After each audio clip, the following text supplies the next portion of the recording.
and we hear this term epic too often. Hyperbole, the world is filled with hyperbole. Everybody's got the biggest, the greatest, the most sensational.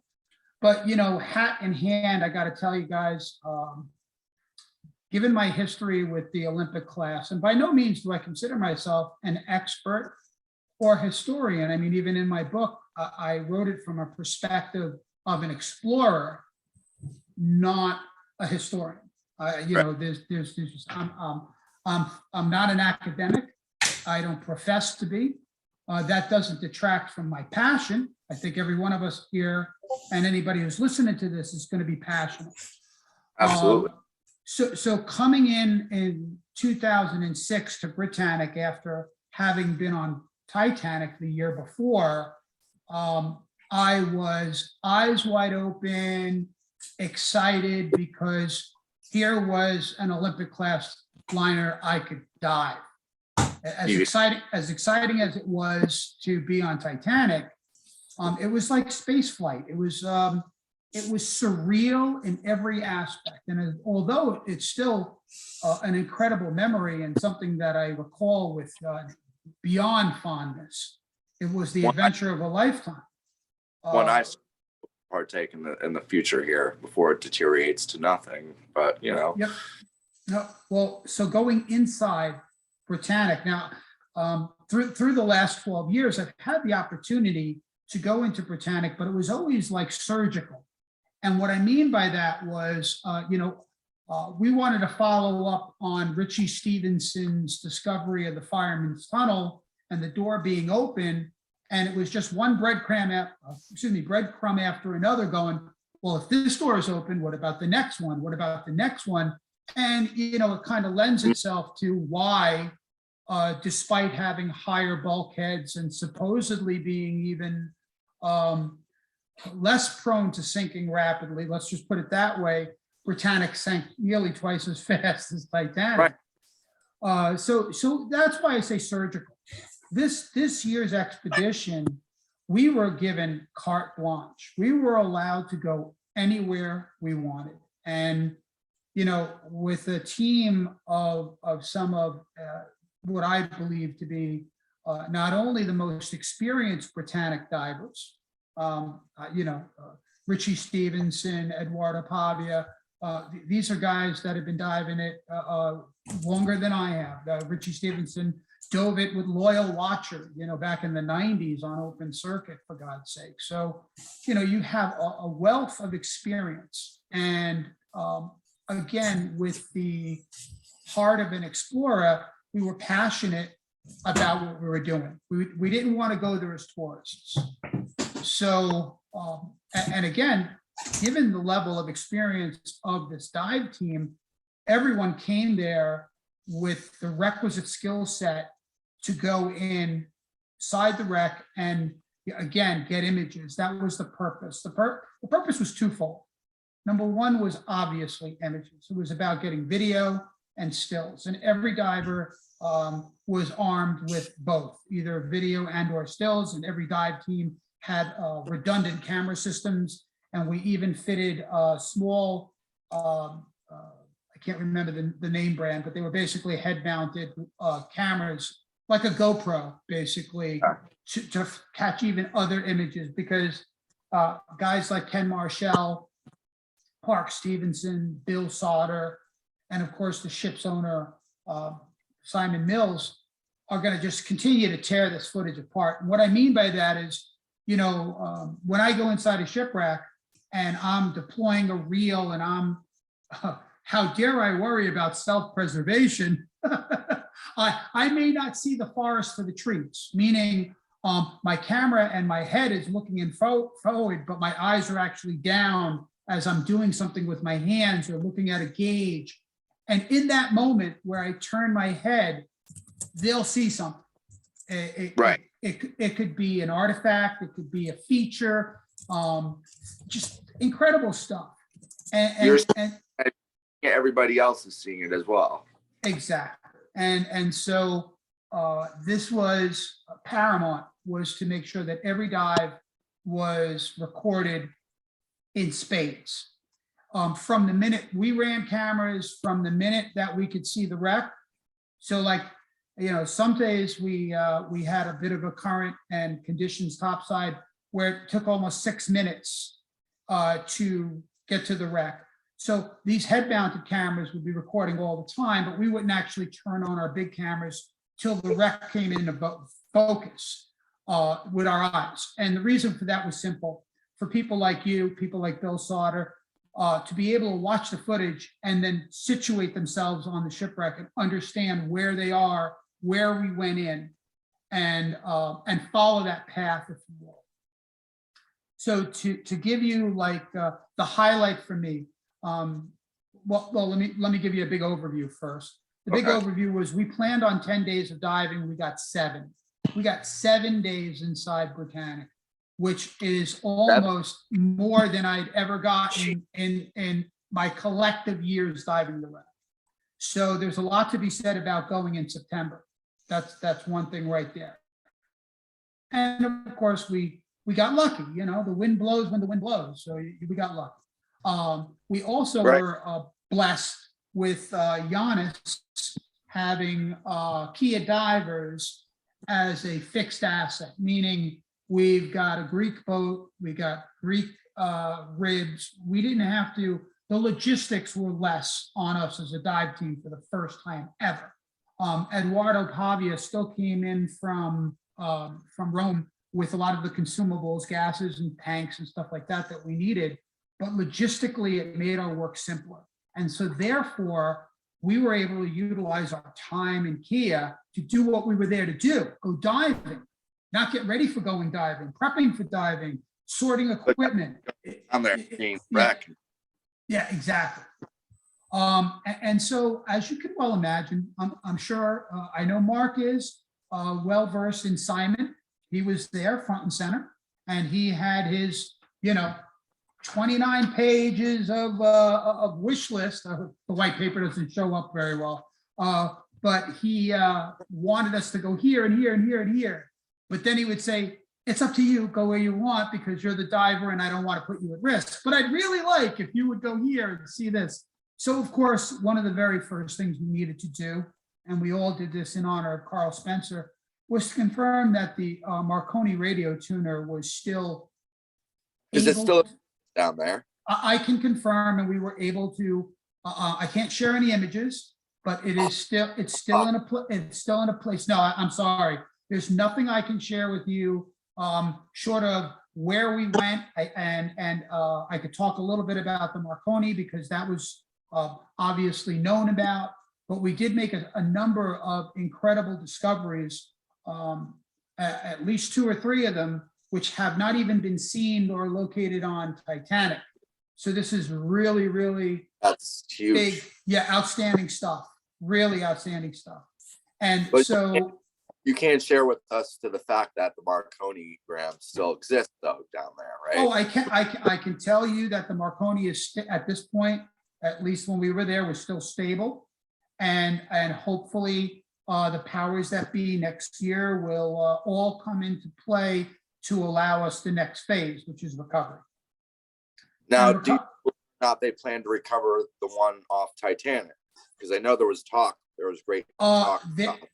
There was talk, and in the future, I would recommend that Riley contact David Kincannon, who's if you don't know the name, I could talk about him later on in the text message or email, but David Kincannon has an incredible relationship with Titanic and RMS Titanic. And it was because of David Kincannon that I actually went to Titanic in 2005. So David Kincannon was part of that project, looking to recover the Marconi radio. But I think there was so much pressure from people, outcry actually is the right word, about doing anything to the wreck. I think if it could be simply picked up, I think a lot of people would be, you know what, you can't please everybody. So there's always going to be a faction that's going to be like, don't touch it. It has to stay there. And then there's other people that recognize that shipwrecks, just like people, age, and just like people deteriorate and break down. The difference being that once these decks and cabins collapse, the Marconi radio will be lost forever on Titanic. Oh, and yeah. even in Britannic, if it was to be shifted from its current location and fall down into the debris, it would be hard pressed to find it. Not only that, it'd probably be destroyed in the process. Right. I was just at the damage it would withstand throughout that entirety of everything collapsing like down on one another. I can't imagine. A good parallel for us as dare I use the term underwater archaeologists, is that if you compare some of the Enigma machines that have recently been found in the Baltic that had been thrown off submarines or thrown off ships so that the technology and the secret of the Enigmas would not be captured by the Allies at the end of the war, they've been recovering these from the seafloor, and they're fused together in a concretion out of their own detritus. In other words, as they're breaking down, they kind of congeal. But eventually that'll break apart, and brass parts and steel parts will become separated. The Marconi radio is in that exact state right now. Excuse me, the Marconi tuner, where it is cohesive. It is still looks exactly like you would expect it to.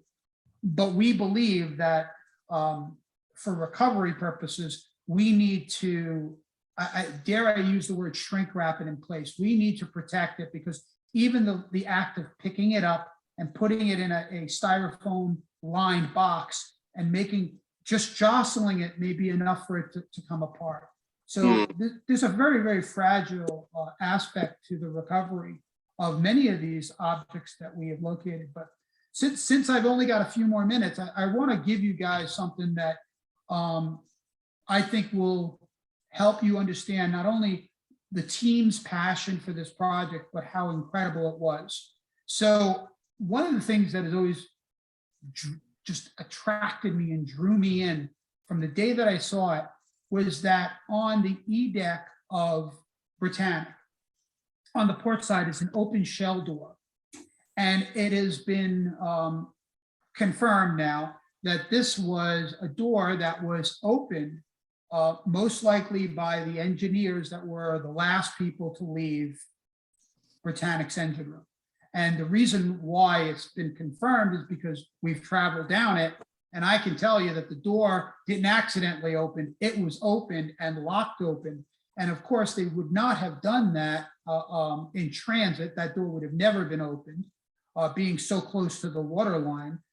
So yes, the engineers and the crew that were basically trying to keep the generators and the engines going until the final moment, rather than climbing up 3 or 4 additional decks, opted to just get up 1 or 2 decks from the engine room, run down Scotland Road, and then the closest door was the shell door. So this has been fascinating to me, because as a guy who loves the human story, the drama behind these shipwrecks, I wanted, and I think many of the other team members wanted, the opportunity to reverse the path of the last people to leave the ship.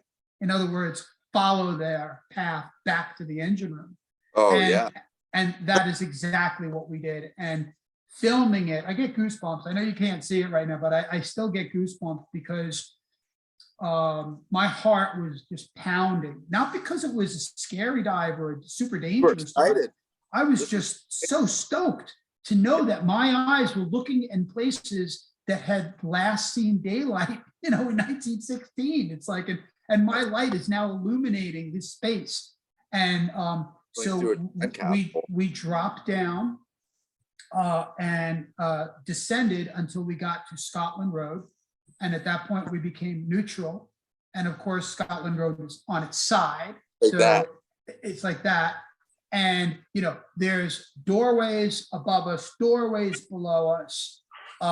And we just traveled forward along Scotland Road, stopping, shining our light in, looking at places that we later identified as by the blueprints, One was the potato locker, which, by the way, there's no potatoes. I looked, they're all gone. Somebody took all the potatoes.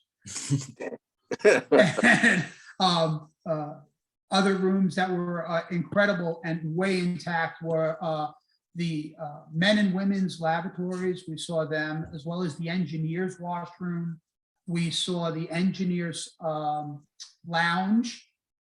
So this is the place that the engineers would come up out of the fire, out of the engineering spaces and go and, I guess, have coffee or lunch. That's what it's called, lounge. And so when we got to the bulkhead, we swam over the turbine, and then we got to the bulkhead where now we had to rise up and then go through what had been on the blueprints, a revolving door to get into the engine room and be the first people to see the condition of an Olympic class engine room, and pristine. That's all I can tell you. I can tell you that the gantries are and the walkways and the ladders are in place. We saw gauge, we filmed gauges. We filmed things that are only imagined because there are no photographs of an Olympic class engine. There are things that have been alluded to on drawings and drafts that you've seen that we've imaged. Some are correct, some are not.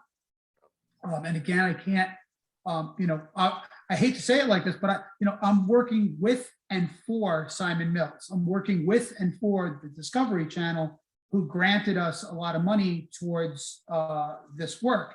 And so that's where our gag order comes from, is that we're not allowed to talk about or share it because they want to have the opportunity when they decide, and again, I mean Simon, and I mean Discovery, to come out and show these images. But I can tell you that you're going to be floored. You're going to be floored because as epic as it is to look at these incredible engines standing on the seafloor on Titanic, well, all of the stuff I'm telling you about has been ripped away. It's not there. But in Britannic, it is. And so things like the insulation, writing, placards, things that you wouldn't even think to find in an engine room was things. What you need to get a full interpretation of these engines. Yes, as a matter of fact, again, I can't emphasize enough that it's my understanding that, again, guys like Park Stevenson, Ken Marshall, Bill Souter, and probably others that I don't know, are going to just continue to look at our film.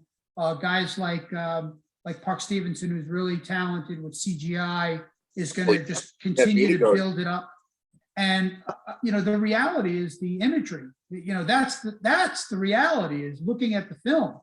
Evan Kovacs and I went in through the E shell deck door, excuse me, the E deck shell door, and we went through that way at least 3 times. And in one case, we came out a whole other way.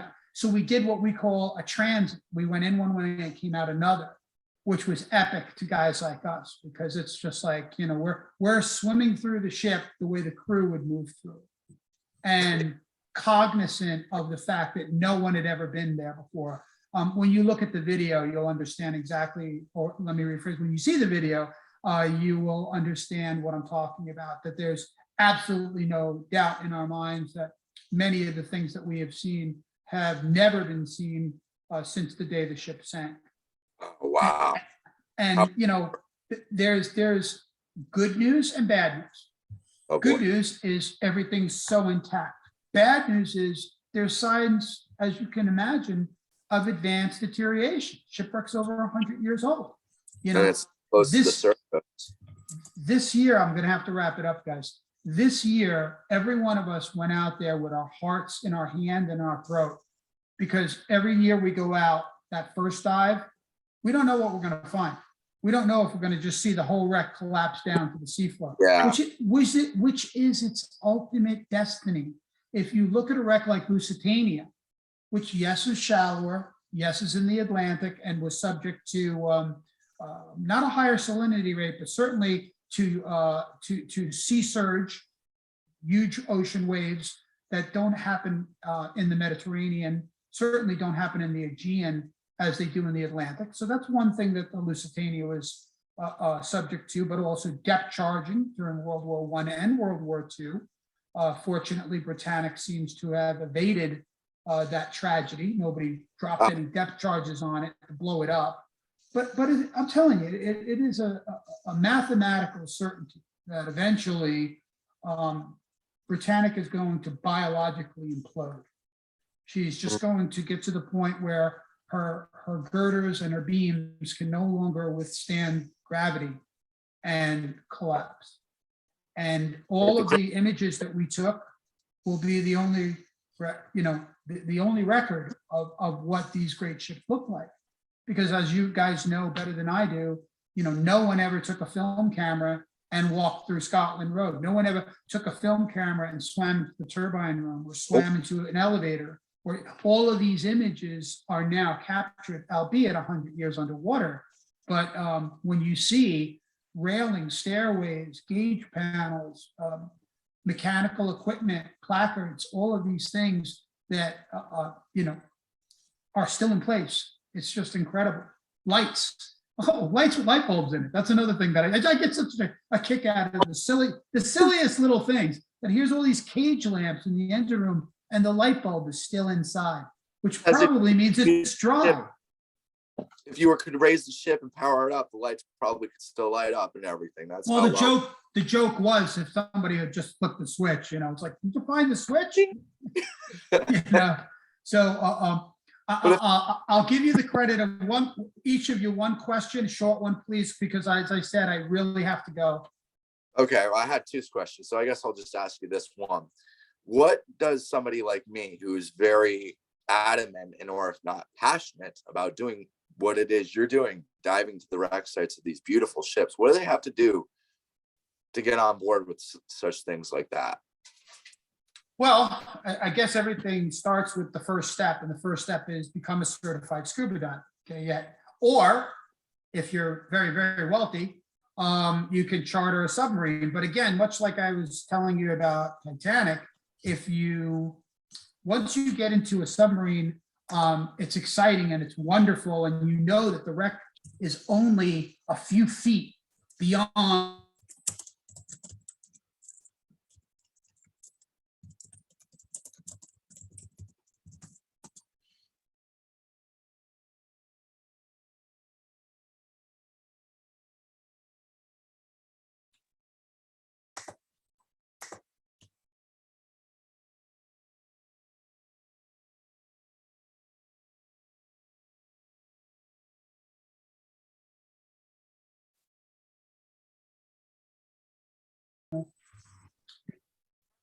If you were going to be certified this year, you could honestly say that if you were a really, really active diver and ready to put in all of the effort, it would be about 4 years, 5 years before you had the experience that would be required to visit the wreck, even just to go outside. Wow. To go inside is a whole other level of training, akin to cave diving, an overhead environment.